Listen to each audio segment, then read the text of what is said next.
Paruchuri brothers అనే ఒక పేరు ఆయన నోటిలో నుంచి పెడతాం వల్లే మీకు ఈ రోజున ఎంత సార్థకం అయిందంటారా? అంతేనండి, ఆయన ఆశీస్సు, మహానుభావుడి ఆశీస్సుతో ఎంతమంది ఎదిగారో వాళ్ళలో మేము ఒకటి.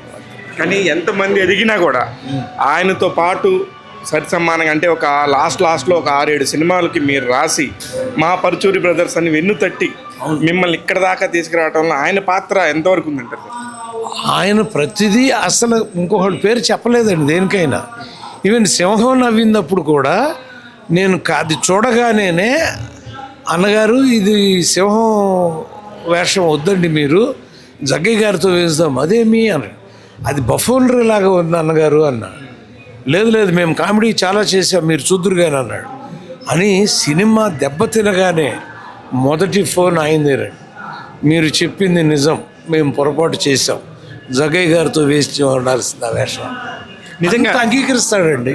అది అంత అంగీకరిస్తారా సార్? మనిషి కదా, వీడు చెప్పిన మాట ఏంటని అనుకోడు ఆయన, అంత గొప్పగా చెప్పి. కానీ ఈ రోజుల్లో హీరోలు చిన్న వాటికే ఈగోస్కి వెళ్ళి ఇబ్బంది పడుతున్న టైంలో ఆయన అంత పెద్ద మహానుభావుడు నా చేసిన తప్పే అని ఒప్పుకోవటం అనేది, అది ఆయన పాదాలకు అందుకే నమస్కారం పెడతావాడు.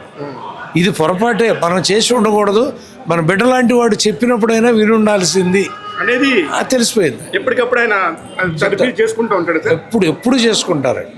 ఒక డైలాగ్ దగ్గరికి కూడా ఇందాక చెప్పే కదా, అది ఒక సీన్ నేను రాసింది కాదని ఆయన సీన్ అని, కానీ మళ్ళీ స్క్రిప్ట్ చదివి మళ్ళీ ఫోన్ చేసి చెప్పారు, మీరు రాసిందే బాగుంది, అదే తీస్తున్నాము అని.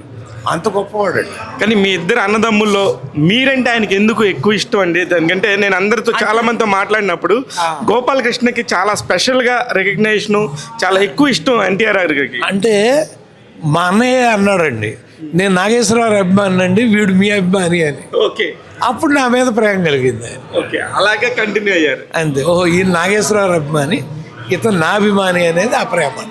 కానీ ఎన్టీఆర్ గారు పోయి కూడా 29 సంవత్సరాలు నిండినప్పటికీ కూడా ఇప్పటికీ ఆయన మన చుట్టూనే ఉన్న వాతావరణం క్రియేట్ అవడానికి గల కారణం ఏంటి సార్? 29 మర్చిపోండి, 100 ఏళ్ళైనా కూడా ఇదే ఉంటుంది, రాసుకోండి.